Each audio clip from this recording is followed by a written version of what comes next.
अस्सलामुअलैकुम dear student. आज की वीडियो में class 7 math chapter 1 review exercise 1 part B question number 6 से स्टार्ट करते हैं। If the price of an object was ₹890 and the new price is ₹560, what will be the decreased ratio. ₹890 थी, अब होगी 560। तो इससे नज़र आ रहा है कि वैल्यू या प्राइस उसकी कम होगी।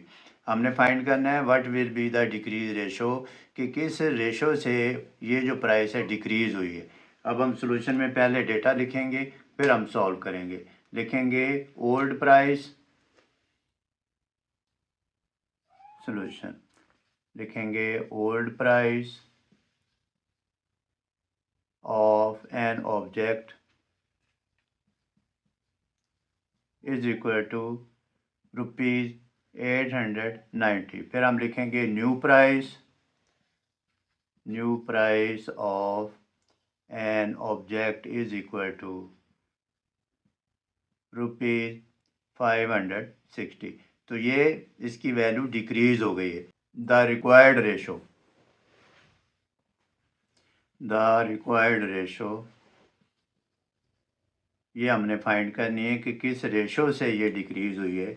तो हम लिखेंगे इक्वल टू, हमेशा स्टार्ट करेंगे अगर डिक्रीज हो या इंक्रीज हो, पहले आपने न्यू प्राइस लिखनी है। हम लिखेंगे new price ratio old price.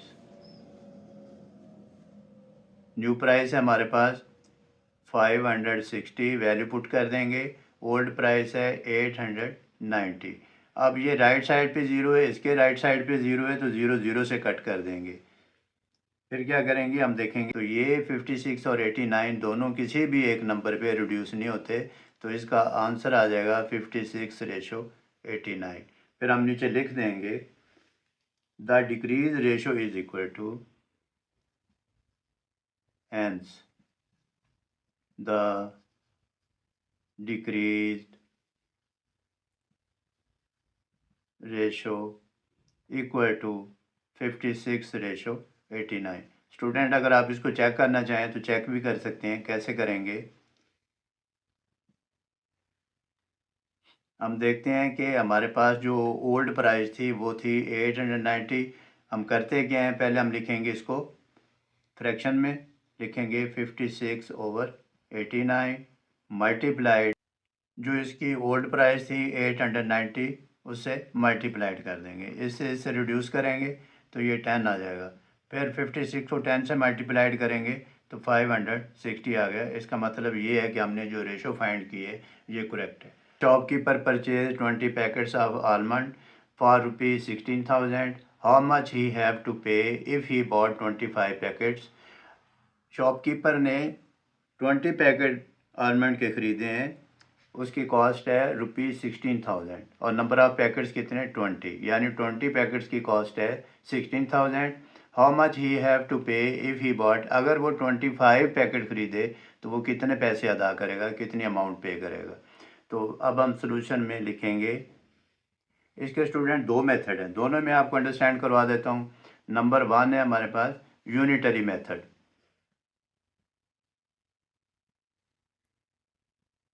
तो स्टूडेंट यूनिटरी मेथड हम पहले भी कर चुके हैं।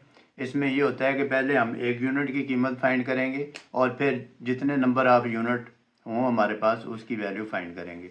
अब हम लिखेंगे cost of 20 packets of almond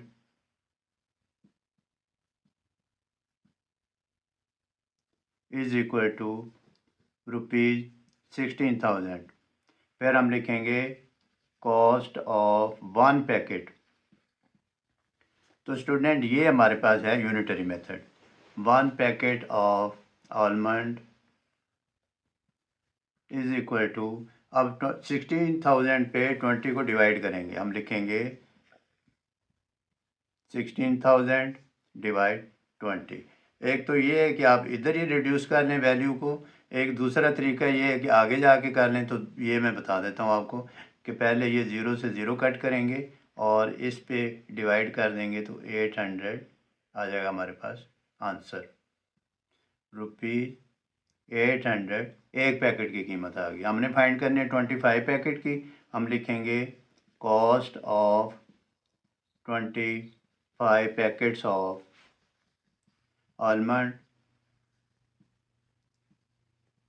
तो 25 से मल्टीप्लाइड कर देंगे। 800 मल्टीप्लाइड 25, ये 0 0, और जब 25 को 8 से मल्टीप्लाइड करेंगे तो 200 आ जाएगा। इसका मतलब ये है कि हमारे पास आ गया आंसर ₹20,000। अब हम दूसरा मेथड करेंगे। दूसरा मेथड हमारे पास है proportion method. Second method use करेंगे प्रोपोर्शन मेथड।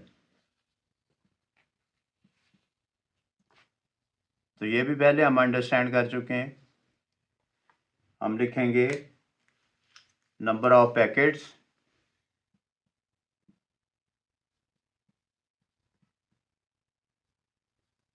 और रेशो लिखेंगे प्राइस या कॉस्ट, जो भी आप लिखना चाहें, cost of packets. Packet number of packet कितने हमारे पास 20, रेशो कॉस्ट कितनी है 16,000, नंबर ऑफ पैकेट कितने हमारे पास 25, कॉस्ट हमने क्या करना है फाइंड करना है, तो हम एक्सपोज कर लेंगे। फिर हम इसको सॉल्व करेंगे, देखेंगे कि 20 पैकेट्स थे तो 16,000 थे। अब 25 packet, number of packet increase हो गए तो नंबर ऑफ पैकेट इंक्रीज़ हो गए तो प्राइस भी इंक्रीज़ हो जाएगी, कॉस्ट भी इंक्रीज़ हो जाएगी। तो ये हमारे पास है डायरेक्ट प्रोपोर्शन। डायरेक्ट प्रोपोर्शन होता है कि अगर एक वैल्यू इंक्रीज़ हो रही है तो दूसरी भी इंक्रीज़ हो रही है। Direct proportion. डायरेक्ट प्रोपोर्शन में हम एरो लगाते हैं नीचे से ऊपर की तरफ, ये। फिर हम लिखेंगे 25/20, रेशो लिख लें या इक्वल टू लिख लें x/16,000। अब x वाली वैल्यू पहले हम लिखेंगे x multiplied 20 is equal to 25 multiplied 16,000। अब इस 20 को हमने रिमूव करना है, 20 पे डिवाइड करेंगे और इधर भी 20 पे डिवाइड कर देंगे।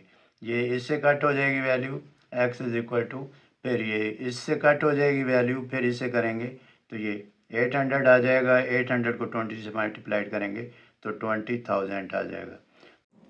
क्वेश्चन नंबर 8 है, अ train covers 140 kilometre in 2 hours.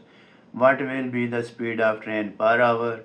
Also find how much distance will it cover in 4 hours. तो ट्रेन कितना फासला तय करती है 140 किलोमीटर और टाइम लेती है 2 घंटे। What will be the speed of train? Train की स्पीड हमने फाइंड करनी है पर आवर, यानी 1 घंटे में वो कितना डिस्टेंस तय करती है, इसको हम कहेंगे स्पीड। और ये भी फाइंड करना है कि 4 घंटे में वो कितना सफ़र करेगी। अब हम इसका डाटा लिखेंगे, सोल्यूशन में लिखेंगे डेटा। डेटा क्या है हमारे पास, पहले लिखेंगे distance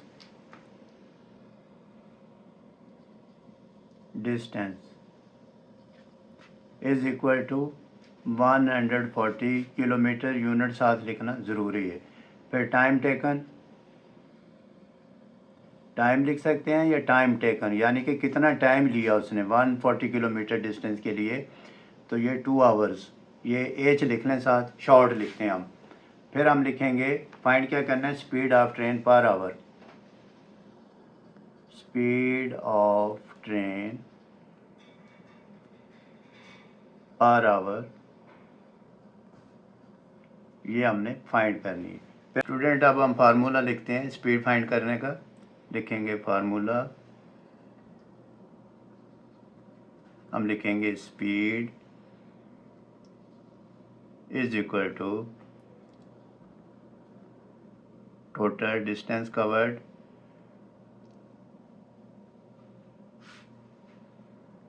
divided by total time taken.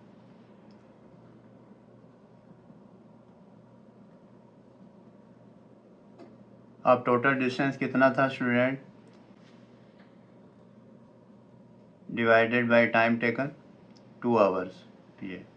फिर हम इसको रिड्यूस करेंगे, 2 7 14, 70 आ जाएगा, 70 किलोमीटर पर आवर। तो इसको आप ऐसे लिखेंगे 70 किलोमीटर पर आवर। तो ये मैंने यूनिट इसलिए साथ लिखे हैं ताकि आपको समझ आ जाए कि यूनिट साथ कैसे आते हैं। ये आ गई हमारे पास स्पीड। अब हमने फाइंड करना है कि 4 आवर्स में कितना डिस्टेंस होगा। अब हम लिखेंगे time is equal to 4 hour. अब हमने टोटल डिस्टेंस फाइंड करना है कि 4 घंटे में कितना डिस्टेंस होगा। अब हम डिस्टेंस का फार्मूला लिखेंगे distance is equal to speed multiplied time.